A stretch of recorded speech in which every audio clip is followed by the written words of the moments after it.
Hola, muchísimas gracias antes del buenos días o el felices Pascuas también. Muchísimas gracias. Podría asegurarse que no hay especialistas de ninguna parte que no coincidan en aquello de que la economía es también, y a veces ante todo, una cuestión de expectativas. Así como ahora hasta el Fondo Monetario admite que la inflación aquí es multicausal y solo algún ignorante o algún ultrista liberal insiste con la emisión monetaria como su único motivo, es determinante lo que la gente piense que va a pasar con los precios y con sus salarios o ingresos, porque eso establece el ánimo popular general a presente y futuro de corto, mediano plazo. El ánimo ese traza las pautas de consumo, de ahorro, de proyectos personales y grupales y sociales. Y para el caso, obvio, ¿con qué optimismo, si es por expectativas, puede afrontarse el masazo en Argentina, nada inverosímil, de que el índice inflacionario del año puede alcanzar y hasta traspasar el 60%? El 6,7 de marzo, aun cuando estaba anunciado a los cuatro vientos que el número rondaría por ahí, muestra un gobierno en estado, no vamos a decir groggy, pero ubíquese alguna palabra que se le asemeje. Si es por medidas de respuesta que pudieran esperarse de inmediato o en forma más o menos inminente. Por cierto, muestra además, e inclusive antes, a una oposición que se deleita con el tema y que monta una obra de cinismo supremo tras su administración macrista que juró llegar para resolver la inflación en 2 patadas porque, domador de reposeras Dixit, era el problema más fácil de arreglar. Es invariable que en política jamás debe perderse la capacidad de asombro. ¿Cuánto hemos hablado aquí de eso? Porque si se pierde la capacidad de asombro, uno se queda sin reflejos para responder, para reaccionar ante imprevistos gigantescos. Pero, de todas formas, ¿de qué manera se adjetiva que Macri y sus secuaces aparezcan cual nacidos ayer, sin atribuirse no ya culpa alguna por el desastre que dejaron, sino siquiera alguna mera responsabilidad? Recordado este dato imprescindible, y cualesquiera fuesen las reacciones, también usemos la palabra, de política económica, que no se produjeron y que tampoco parece que vayan a producirse, si estamos hablando de medidas a la altura, o que puedan estar a la altura de las circunstancias no solo inflacionarias, sino de esas expectativas globales, hay 2 elementos, creemos, que pueden darse por seguros.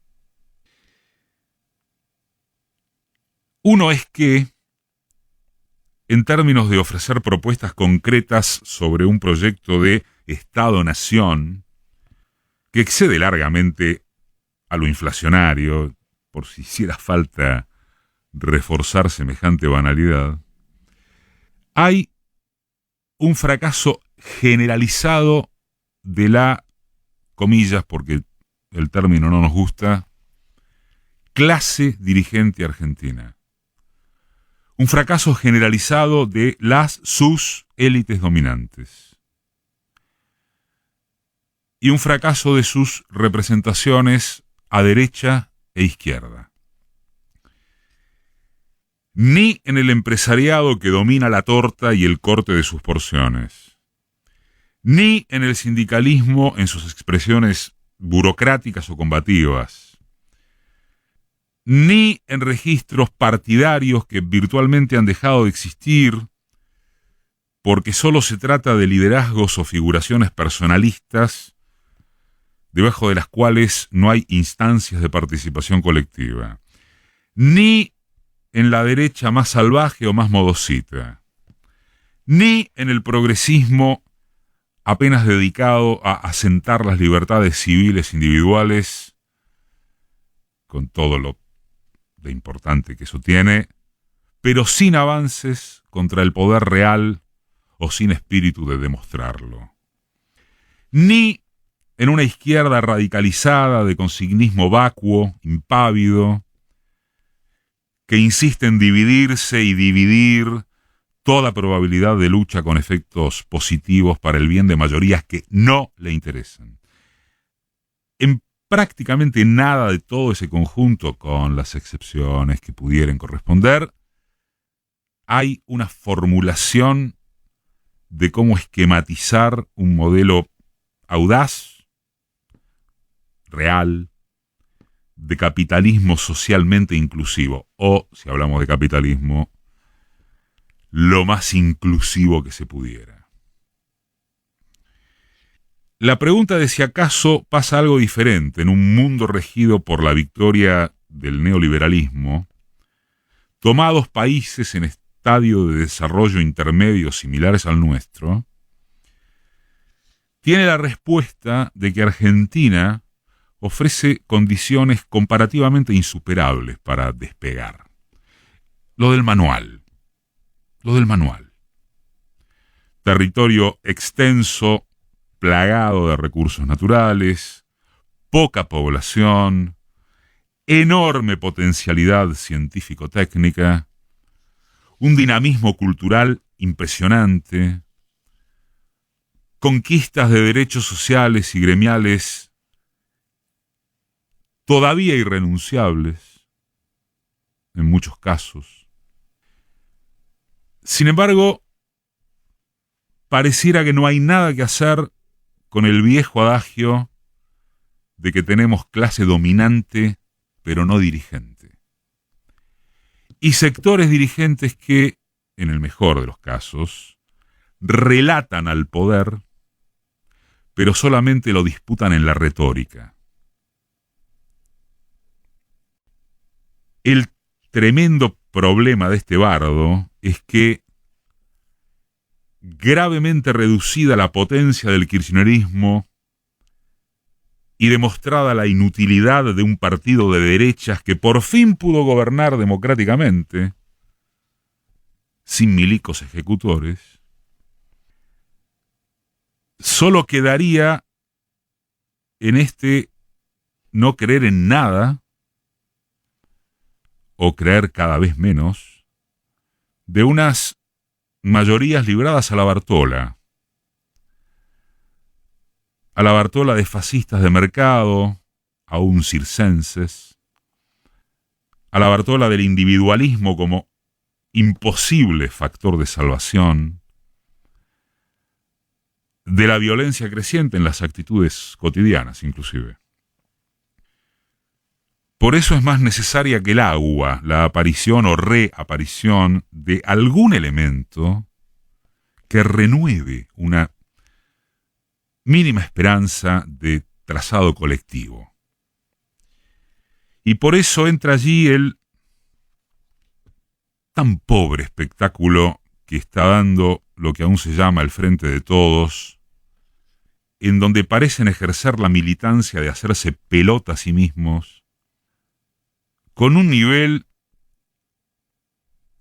uno pensó mucho antes de esta palabra, de tipearla, de decirla, pero bueno, con un nivel de claudicación con las fieras acechando, frente al que no debe tenerse el temor de citar sus componentes narcisistas, es un enorme error propio de quienes no tienen formación ideológica descartar o minimizar la influencia política que tienen las actitudes individualistas. En ese autodemolido frente de todos, que todavía está o estaría a tiempo de no considerarse exterminado, esos aspectos,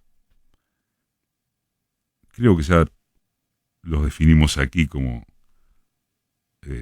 los de la mostranza de quien tiene más larga la capacidad interna, son fundamentales. ¿De veras la discusión de fondo es por cómo apropiar más eficazmente la renta extraordinaria de que siguen nutriéndose los actores de la agroexportación, de la industria, de los oligopolios que participan en la formación de precios? Ojalá. Si es así, ¿cuál es la alternativa que plantea el cristinismo y cuál la de los fernandistas, les dicen ahora? Que no sea seguir en la lógica de tener 1 millón de amigos. ¿Serían tan amables de explicarlo públicamente?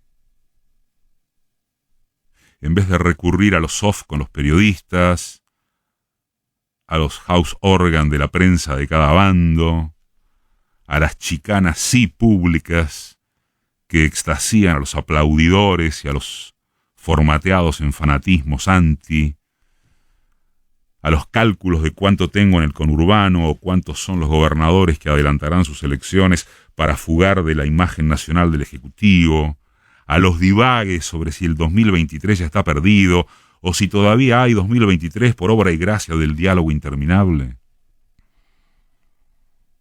¿Serían tan amables de explicarlo?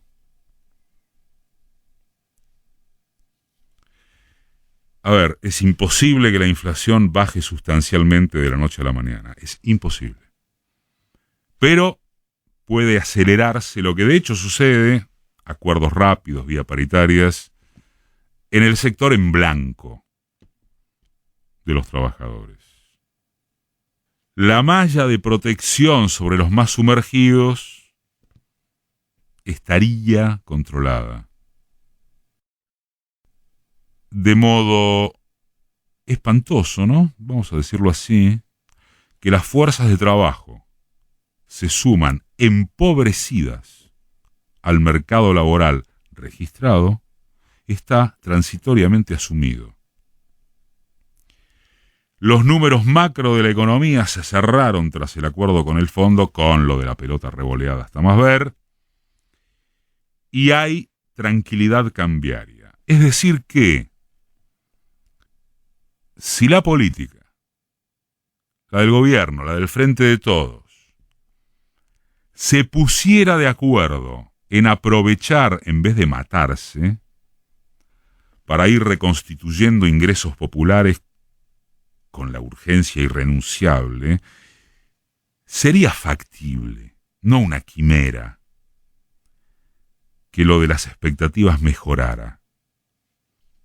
Pero no. Prefieren matarse, en algunos casos siendo oficialismo y oposición al mismo tiempo. Eso se llama falta de grandeza. Y no tienen ningún derecho a seguir implementándola. Si quisieran, cree uno, les queda espacio para corregirse. ¿Quieren?